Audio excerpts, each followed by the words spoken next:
ونصلي على رسوله الكريم أما بعد فأعوذ بالله من الشيطان الرجيم بسم الله الرحمن الرحيم ومن يتوكل على الله فهو حسبه۔ اللہ تبارک و تعالیٰ ارشاد فرماتے ہیں جو بھی اللہ تعالیٰ پر توکل کر لیتا ہے، بھروسہ کر لیتا ہے تو اللہ تعالیٰ پھر اسے کافی ہو جاتا ہے۔ توکل کا معنی یہ ہے کہ انسان سارے اسباب کو اختیار کرے، اس کے بعد اللہ تعالیٰ کی ذات پہ بھروسہ کرے۔ ایک صحابی نے آپ صلی اللہ علیہ وسلم سے کہا کہ اللہ کے رسول صلی اللہ علیہ وسلم میں اپنی سواری کو چھوڑ دوں اور میں اللہ پر بھروسہ کروں؟ آپ نے فرمایا نہیں، ایک الہا پہلے اس کا گھٹنا باندھ دے، اس کے بعد اللہ کی ذات پر بھروسہ کرو۔ تو یہ ہمیں قرآن اور حدیث نے درس نہیں دیا کوئی انسان بالکل بیکار ہو کر بیٹھ جائے، کوئی کام نہ کرے اور کہے کہ میں نے اللہ کی ذات پر بھروسہ کیا ہوا ہے۔ پہلے مکمل سارے اسباب کو اختیار کرنا، اس کے بعد اللہ کی ذات پر بھروسہ کرنا۔ اب آپ صلی اللہ علیہ وسلم کی ذات سے بڑھ کر تو کسی کا اللہ کے ذات پر بھروسہ نہیں تھا، لیکن آپ صلی اللہ علیہ وسلم نے اسباب کو اختیار کیا۔ جب آپ ہجرت کے لیے نکلے تو 3 راتیں آپ صلی اللہ علیہ وسلم غار ثور میں ٹھہرے رہے۔ یہ آپ صلی اللہ علیہ وسلم نے اسباب کو اختیار کیا۔ تو حتیٰ کہ حضرت ابو بکر صدیق رضی اللہ تعالیٰ عنہ فرمانے لگے اللہ کے رسول صلی اللہ علیہ وسلم کافر بالکل پاس آ چکے ہیں، اگر انہوں نے ادھر دیکھ لیا تو ہم نظر آ جائیں گے۔ تو آپ صلی اللہ علیہ وسلم نے فرمایا یا ابا بکر ما ظنک باثنین اللہ ثالثہما، آپ کو گھبرانے کی کیا ضرورت ہے، اللہ تعالیٰ کی ذات علم کے اعتبار سے، طاقت قدرت کے اعتبار سے ہمارے ساتھ ہے، تو آپ کیوں پریشان ہو رہے ہیں، کیوں گھبرا رہے ہیں؟ قرآن مجید میں سورہ قصص ہے، اس میں اللہ تبارک و تعالیٰ نے حضرت موسیٰ علیہ السلام کی والدہ کا قصہ بیان کیا۔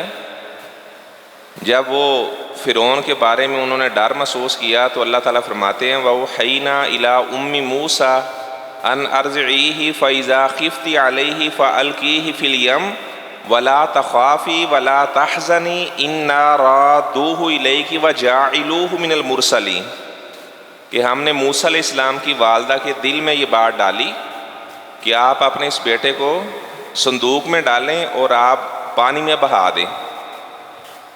تو اللہ تعالیٰ کا وعدہ سچا ہے، اللہ تعالیٰ اس بچے کو آپ کی طرف واپس بھی لوٹا دے گا اور اللہ تعالیٰ اس کو رسول بھی بنا دے گا۔ تو یہ ایک لمبا واقعہ بیان ہوا ہے۔ جب وہ بچے کو دریا میں بہا دیا تو وقالت لأختہ قصیہ، تو موسیٰ علیہ السلام کی جو والدہ تھی انہوں نے موسیٰ علیہ السلام کی بہن سے کہا کہ آپ بھی ساتھ ساتھ چلتی جائیں، دیکھتے جائیں یہ صندوق کہاں جا کر ٹھہرتا ہے۔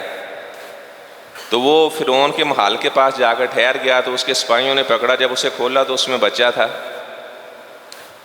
اللہ تعالیٰ فرماتے ہیں موسیٰ علیہ السلام کی والدہ نے کہا وقالت لأختہ قصیہ فبصرت بہ عن جنب وہم لا یشعرون، لیکن انہیں اس بات کا علم نہیں تھا کہ یہ موسیٰ علیہ السلام کی بہن ہے۔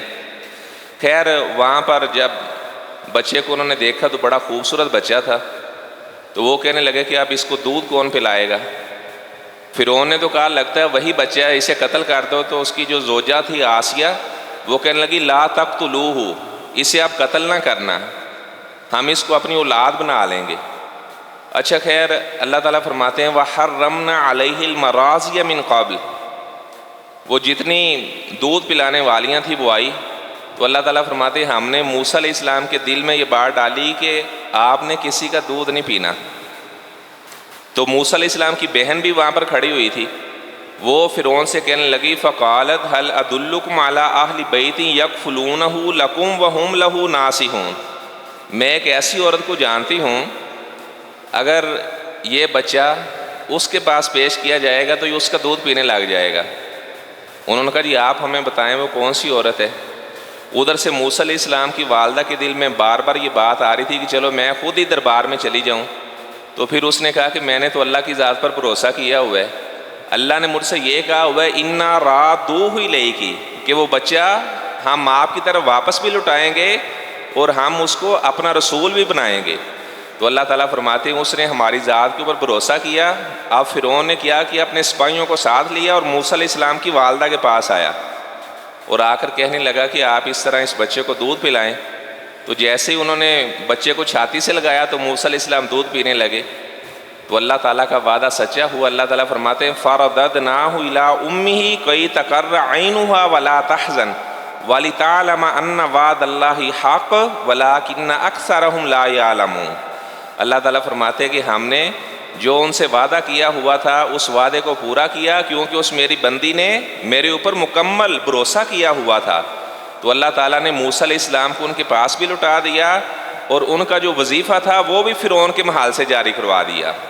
جس بچے کو مارنا چاہتا تھا وہ بچہ اپنی والدہ کے پاس بھی چلا گیا، اور تنخواہ اللہ تعالیٰ نے فرعون کے محل سے لگوا دی۔ اس ذات کو اللہ کہا جاتا ہے۔ تو اللہ تعالیٰ کی ذات پر بھروسہ کرنا، اللہ تعالیٰ فرماتے ہیں کہ میرا بندہ جیسا میرے بارے میں گمان قائم کرتا ہے میں اسی طرح اس کے ساتھ معاملہ کرتا ہوں۔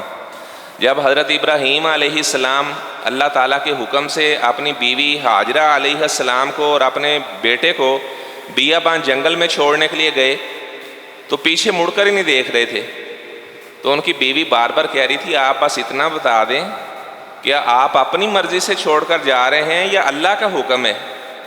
تیسری مرتبہ جب انہوں نے یہ بات کہی تو ابراہیم علیہ السلام نے فرمایا اللہ امرنی، میں اپنی مرضی سے آپ کو یہاں پر چھوڑ کر نہیں جا رہا، اللہ نے مجھے اس بات کا حکم دیا ہے۔ تو انہوں نے بڑا پیارا آگے سے جملہ بولا، انہوں نے کہا اذن لا یضیعن اللہ، اگر اللہ نے آپ کو حکم دیا ہے تو اللہ کی ذات پر ہم بھروسہ کریں گے تو اب اللہ ہمیں ضائع نہیں ہونے دے گا، اللہ مجھے بھی ضائع نہیں ہونے دے گا اور میرے اس بیٹے کو بھی اللہ تعالیٰ ضائع نہیں ہونے دے گا۔ تو اللہ تعالیٰ کی ذات پر بھروسہ کرنا۔ آپ صلی اللہ علیہ وسلم کے ایک صحابی ہیں، ان کا نام ہے عمران بن حسین رضی اللہ تعالیٰ عنہ۔ یہ بڑے نیک صحابی تھے اور یہ بصرہ میں تشریف لے گئے، تو لوگوں کا بیان ہے کہ بصرہ میں عمران بن حسین سے بڑھ کر ہم نے کوئی عالم نہیں دیکھا۔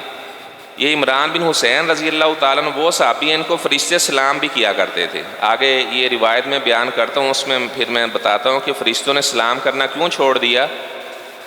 عمران بن حسین رضی اللہ تعالیٰ عنہ فرماتے ہیں آپ صلی اللہ علیہ وسلم نے فرمایا یدخل الجنۃ من امتی 70,000 بغیر حساب، کہ میری امت کے 70,000 ایسے خوش نصیب ہیں جن کا اللہ نے حساب و کتاب ہی نہیں کرنا، بغیر حساب و کتاب کے وہ اللہ کی جنت میں جائیں گے۔ صحابہ نے کہا اللہ کے رسول صلی اللہ علیہ وسلم وہ کون سے لوگ ہیں؟ آپ نے فرمایا لا یسترقون، جب وہ بیمار ہو جاتے ہیں تو وہ دم جھاڑ نہیں کرواتے، اور اس کے بعد فرمایا کہ ولا یتطیرون، وہ بدشگونی بھی نہیں لیتے کہ آج ایسے ہو گیا ہے تو لگتا ہے آج ایسے ہوگا، آج ایسے ہوگا۔ بعض ایسے لوگ ہیں وہ کہتے ہیں آج صبح صبح گھر میں بلی بولی ہے تو آج ایسے ہوگا، تو فرمایا کہ وہ اس طرح کی بدشگونیاں بھی نہیں لیتے۔ ولا یکتوون، اور وہ آگ کے ساتھ اپنے آپ کو داغتے نہیں ہیں۔ آپ صلی اللہ علیہ وسلم نے فرمایا کہ اللہ نے 3 چیزوں میں شفا رکھی ہے، شہد کے گھونٹ میں اللہ نے شفا رکھی ہے، اور اس طرح آپ نے فرمایا ہجامہ لگوانے میں اللہ نے شفا رکھی ہے، اور آگ کے ساتھ اگر کوئی زخم آئے تو آگ کے ساتھ داغ دینا اس میں شفا ہے۔ لیکن آپ نے فرمایا انہا امتی عن القی، میں اپنی امت کو آگ کے ساتھ داغنے سے منع کرتا ہوں۔ اچھا، یہ جو حدیث کے راوی ہیں ان کا نام ہے عمران بن حسین رضی اللہ تعالیٰ عنہ۔ یہ بیمار ہوئے تو ایک آدمی ان کی بیمار پرسی کرنے کے لیے آیا، جب انہوں نے ان کی کیفیت دیکھی تو وہ زار و قطار رونے لگا۔ یہ اسے کہنے لگے بات سن، بات یہ ہے کہ اللہ تعالیٰ کے فرشتے مجھے سلام کرتے ہیں، اور اس سلام کرنے کی جو میں لذت محسوس کرتا ہوں، اگر ساری دنیا کی بیماریاں بھی مجھے لگ جائیں تو وہ لذت اس بات کے اوپر غالب ہے میں کسی بیماری کی پرواہ ہی نہیں کرتا۔ اور کہنے لگے کہ میری زندگی میں یہ بات کسی کو نہ بتانا، جب میں دنیا سے چلا جاؤں وفات پا جاؤں ان شئتا، پھر آپ کی مرضی ہو اگر آپ بتانا چاہیں تو آپ بتا دینا کہ فرشتے اسے سلام کیا کرتے تھے۔ اللہ کا کرنا ایسا ہوا ان کا مرض بڑھ گیا تو وفات سے 2 سال قبل انہوں نے اپنے پیٹ پر آگ سے داغ لگوا لیا، اور اس کے بعد ان کاتا تسلیم الملائکہ، فرشتے نے سلام نہیں کیا کرتے تھے کیونکہ یہ اس سے منع کیا گیا ہے۔ اچھا، تو بصرے کے لوگوں کا بیان ہے کہ وفات سے چند لمحے پہلے ہم نے محسوس کیا یہ آگے سے وعلیکم السلام کہہ رہے ہیں، کہتے ہمیں محسوس ہو گیا کہ موت کے فرشتے آئے ہیں اور انہوں نے انہیں سلام کیا اور یہ اس کا جواب دے رہے ہیں۔ وفات سے چند لمحے پہلے دوبارہ پھر فرشتوں نے انہیں سلام کہنا شروع کر دیا، اور انہوں نے سلام کیا، اللہ تعالیٰ کا سلام آیا، جنت کا پیغام آیا، جیسے ہی روح پرواز ہوئی اللہ کی جنت میں چلے گئے۔ اچھا، اس حدیث میں جو چوتھی بات ارشاد ہوئی فرمایا والا ربہم یتوکلون، اور وہ اللہ کی ذات پر بھروسہ کرتے ہیں۔ جس بندے کے اندر یہ خوبیاں پائی جائیں گی، بیماری کے وقت دم جھاڑ نہیں کرواتا، اللہ کی ذات پر بھروسہ کرتا ہے، بدشگونی نہیں لیتا، آگ سے نہیں داغتا، اللہ کی ذات پر بھروسہ کرتا ہے، فرمایا کہ اللہ تعالیٰ ایسے بندے کا حساب و کتاب ہی نہیں کریں گے، بغیر حساب کے ہی اللہ تعالیٰ کی جنت میں جائیں گے۔ تو جب آپ نے یہ حدیث ارشاد فرمائی تو عکاشہ ایک صحابی تھا، وہ کہنے لگا اللہ کے رسول صلی اللہ علیہ وسلم میرے لیے دعا کر دیں گے ان 70,000 میں بھی شامل ہو جاؤں۔ آپ نے فرمایا کہ عکاشہ آپ ان لوگوں میں شامل ہو۔ ایک اور صحابی کھڑا ہوا، جی میرے لیے بھی دعا کر دیں، تو آپ نے فرمایا صحابہ کاکا بھی ہاں عکاشہ، اب تو عکاشہ سب کا لے جا چکا ہے۔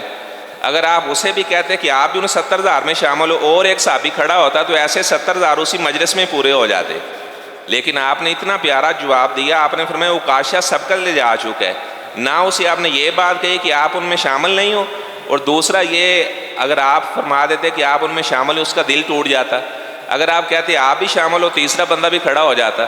اب ہم بھی ان صفات کے اوپر عمل کرتے اور ہمارے بھی ذہن میں ہوتا ہے کہ ہم بھی یہ خوبیاں اپناتے ہیں، اللہ تعالیٰ ہمیں بھی بغیر حساب کے جنت میں داخل کرے گا۔ اس طرح حضرت عمر بن خطاب رضی اللہ تعالیٰ عنہ روایت کرتے ہیں، آپ صلی اللہ علیہ وسلم نے فرمایا لو انکم تتوکلون علی اللہ حق توکلی، اگر آپ اللہ تعالیٰ کی ذات کے اوپر اس طرح بھروسہ کر لو جس طرح پرندے بھروسہ کرتے ہیں، لا رازقکم کما یرزق الطیر، اللہ تعالیٰ آپ کو ایسے رزق عطا فرمائے جیسے اللہ تعالیٰ پرندوں کو رزق عطا فرماتا ہے۔ تغدو خماسا و تروح بتانا، صبح کے وقت اپنے گھونسلوں سے جاتے ہیں ان کے پیٹ خالی ہوتے ہیں، لیکن جب شام کو واپس جاتے ہیں تو ان کے پیٹ بھرے ہوتے ہیں۔ اس حدیث پر محدثین نے لکھا ہے کہ انسان کو محنت کرنا پڑے گی، کوشش کرنا پڑے گی۔ وہ کہتے ہیں آپ دیکھیں پرندے کتنی محنت کرتے ہیں، اس کے بعد ان کا پیٹ بھرتا ہے۔ اگر کوئی انسان کہے جی میں بس کوئی کام نہیں کرتا میرے پاس رزق چل کر آئے گا، تو یہ وہ کتاب و سنت کے خلاف اس نے بھروسے کی ایسی ڈیفینیشن ہی نہیں ہے کہ اسباب کو اختیار کیے بغیر انسان بیٹھ جائے، محنت کرے، سارے اسباب اختیار کرے، اس کے بعد اللہ کی ذات پر بھروسہ کرے۔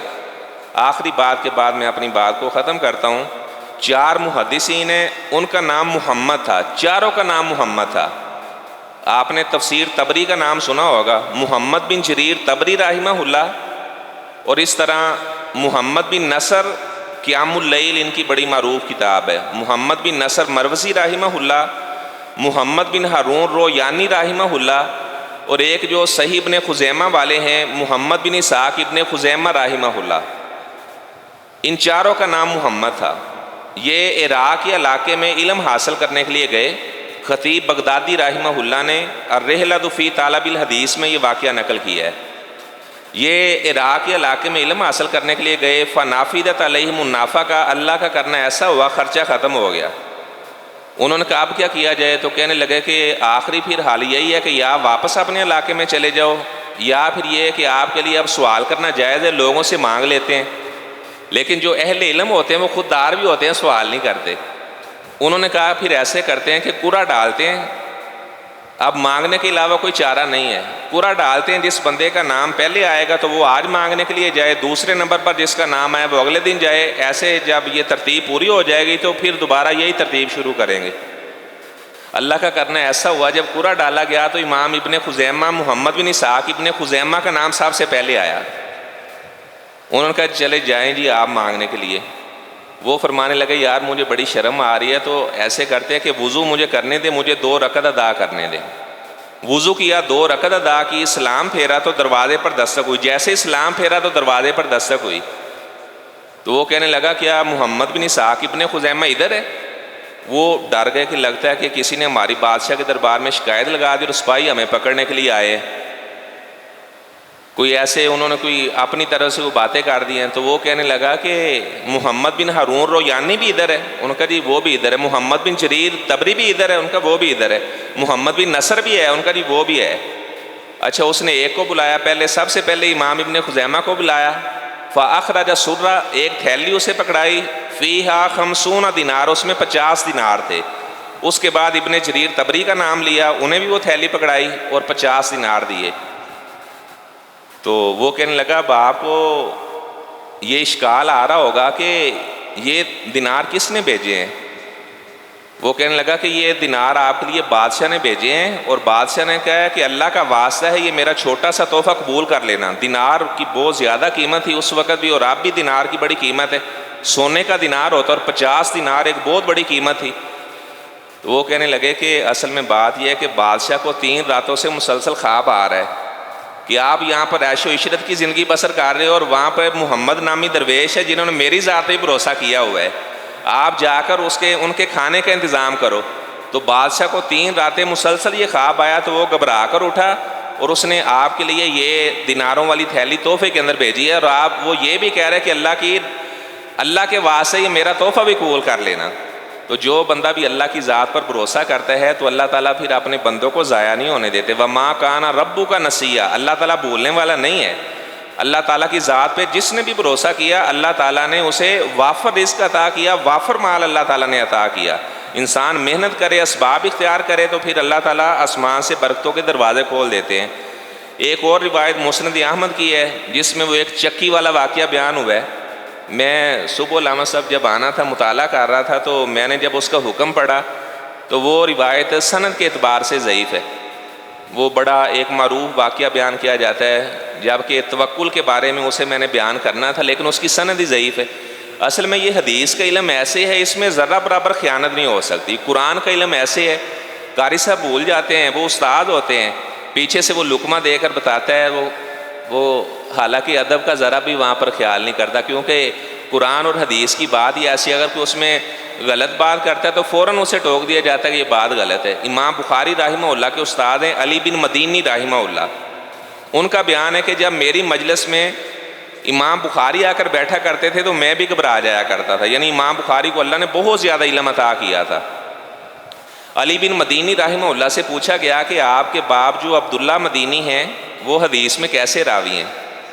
انہوں نے اپنا سر جھکا لیا، اپنے سر کو اٹھایا، کہنے لگے دیکھیں ماں باپ کا کتنا ادب و احترام بیان ہوا ہے، ماں باپ کا کتنا ادب و احترام بیان ہوا، اللہ تعالیٰ نے کتنا حکم دیا ماں باپ کی خدمت کرے۔ اللہ اکبر۔ عبداللہ بن عمر کہتے ہیں میں خانہ کعبہ کا طواف کر رہا تھا تو ایک آدمی نے اپنی ماں کو اٹھایا ہوا تھا اور وہ اسے طواف کروا رہا تھا اور اونچی اونچی کہہ رہا تھا انی لہل بعیر المذلل، میں اپنی ماں کے لیے اونٹ ہوں۔ عبداللہ بن عمر کہتے ہیں جب اس نے اپنی والدہ کو طواف کروا لیا تو میرے پاس آیا، کہنے لگا حملتھا اکثر مما حملتنی، جب سے میں پیدا ہوا ہوں میری امی نے جتنی دفعہ مجھے اٹھایا ہوگا اس سے کتنی مرتبہ زیادہ میں اپنی والدہ کو اٹھا چکا ہوں، یہ بیمار ہے، اس سے چلا نہیں جاتا، میں نے اسے طواف بھی کروا دیا ہے، تو مجھے بتائیں کہ میں نے اپنی والدہ کا حق ادا کر دیا ہے۔ عبداللہ بن عمر تعجب کرنے لگے، کہنے لگے تو کہہ رہا ہے والدہ کا حق ادا کر دیا ہے، تیری ماں نے تجھے جنم دیتے وقت جو تکالیف کو برداشت کیا ہے تو اس ایک تکلیف کا بھی حق ادا نہیں کر سکا۔ یہ ماں باپ کا مقام مرتبہ ہے۔ اسامہ بن زید جو حضرت زید کے بیٹے ہیں، زید بن حارثہ کے، اس کی ایک کھجور لگی ہوئی تھی، فرماتے ہیں کہ اللہ کی قسم مجھے اس کھجور سے اتنا نفع آتا تھا، میں ہزاروں اس سے درہم کمایا کرتا تھا، لیکن میری والدہ نے مجھے کہا بیٹا اس کا جو بور وغیرہ نیچے گرتا ہے تو آپ اس طرح کریں کہ آپ نہ اسے کاٹ دیں۔ تو اسامہ بن زید کہتے اللہ کی قسم میری ماں مجھے جو بھی حکم دے اور میرا ہاتھ وہ کام کر سکتا تو اسامہ ضرور وہ کام کرے گا، انہوں نے اس تنے کو ہی کاٹ دیا، لیکن کہتے ہیں ماں کا حکم ماننا تھا۔ اللہ تعالیٰ نے پہلے میں اگر سالانہ 1000 درہم آتا تھا تو پھر مجھے سالانہ اللہ تعالیٰ اپنی رحمت سے 5-5 ہزار درہم بھی عطا کیا کرتا تھا۔ اچھا، انہوں نے علی بن مدینی نے یوں اپنا سر اٹھایا، کہنے لگے کہ اصل میں بات یہ آپ نے میرے باپ کے بارے میں پوچھا، انہو ضعیف فی الحدیث، وہ حدیث کے معاملے میں ضعیف راوی ہے۔ وہ کہتے ہیں کہ یہ ایسا علم ہے اس میں ہم خیانت نہیں کر سکتے، اور ابن سیرین کا قول ہے ان ھذا العلم دین، یہ جو دین علم ہے یہ دین ہے، فانظروا عمن تاخذون دینکم، آپ اچھی طرح سے تحقیق کر لو کہ آپ اپنا دین کہاں سے لے رہے ہو۔ اللہ تعالیٰ کا بڑا خاص احسان ہے آپ لوگوں کے اوپر، آپ اس ادارے میں آتے ہیں، علامہ صاحب کا جمعہ سنتے ہیں تو آپ یہاں سے دین کا علم لے رہے ہیں، اور اللہ کے فضل سے پوری دنیا کے اندر یہاں اس ادارے سے پیغام جا رہا ہے۔ بلکہ مزے کی بات یہ ہے کہ جب میں اپنی مسجد میں جمعہ نہیں پڑھاتا تو میں پھر یہاں علامہ صاحب کی مسجد میں آ کر جمعہ پڑھتا ہوں، اور میں بڑی لذت محسوس کرتا ہوں، روحانی طور پر بھی اور ایمانی طور پر بھی۔ تو اللہ تبارک و تعالیٰ سے میں دعا کرتا ہوں اللہ تعالیٰ حقیقی طور پر ہمیں جس طرح اللہ کی ذات پر بھروسہ کرنا چاہیے اس طرح اللہ ہمیں بھروسہ کرنے کی توفیق عطا فرمائے۔ وآخر دعوانا ان الحمد للہ رب العالمین۔